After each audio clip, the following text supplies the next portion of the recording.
Hi everyone, welcome back to my channel. My name is Lynn and I'm a 20-year-old cash stuffer. Today I'm going to be doing my unstuffing for my expenses of the week, as well as doing a little wrap up of the month. So without further ado, let's begin. I'm starting off with my wallet. We only have $5 of rollover and like $2 and something cents in coins. But as you guys know, I don't do my coins, so we're not gonna bother with coins. But what I've been doing with my rollover is putting it right at the back of my purple binder. This was from last week's, and I'm just gonna pop the $5 in for this week, and it's just gonna stay there until probably the end of next month, and we'll do a little bonus video for you guys. And the only thing that I have to unstuff this week is my social. I bought a few things for my friends. We have a little app called Beam, which we use to count how much money we owe each other. And so I'm just gonna pop it there, and once we go out again, she'll pay for the next meal, and that will count towards her payment. But I have to take out $115. I don't have enough small notes here. I'll take it out of my variable expenses, but I need a 5. Okay, I'll do this first. So 2 20s and a 10, and I'll swap it out for 50. Pop that back. Alright, I just swapped out a 10 for 2 5s, and pop that 5 there. Swap all of these. So now in social we have 51, 50, 70, 95. So $195 in social. That's probably gonna last me until I go to Korea, so that's all good. And that's the only expense that I have to take out this week, which is great because last week it was a big spend for the 800 car maintenance. So I'm glad that we don't have to spend much this week. Okay, moving on. I hope that you guys can see this clearly.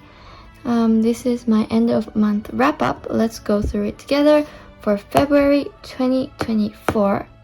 There was a few negatives, which are social, gifts, and my car, and that's totally accounted for because I knew I had two birthdays this month, as well as my car registration was due, so that's cool. And we just unstuffed this 115.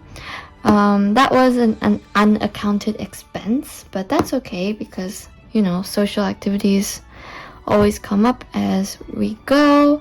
And in the case of sinking funds, there wasn't many that increased a big amount this month, and that's because I've been putting a lot of money into my travel sinking fund, which means that I'm kind of sacrificing other envelopes. That includes health, which only got 15, school, which only got 5, obviously car, which had a big minus total, and emergency as well, which got nothing at all.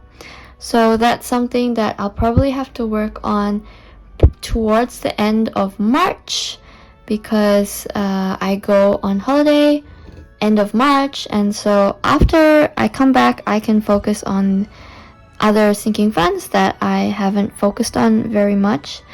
And a good thing that I see here is my investments increased by $50, and this is money I've contributed. Obviously, it's not the money that I've received from investments, though my investments are increasing, appreciating, so that's great. I think it's around 10%.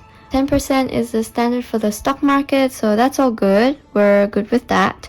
And of course, our two biggest envelopes that we focused on this month and last month, and probably the start of March, is our travel fund and our house fund. Our travel fund received a whopping $1,105, which is great. I'm very happy with this number. Before I go to my holiday, I'm gonna reach the 3,000 mark. That is my calculation, so that's great. That is on track.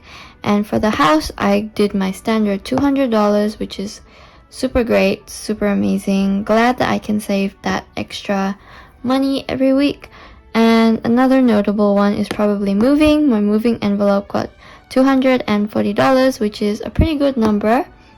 But I might start decreasing how much I put into moving, because I usually put $50, but because of my tight budget, I might have to move the $50 around to other envelopes such as gifts, health, car, and so on and so forth. One more thing, for the start of March, I'm actually going to be downgrading for my intern. So right now I'm doing full-time, and for the month of March, I'm actually going to be doing casual.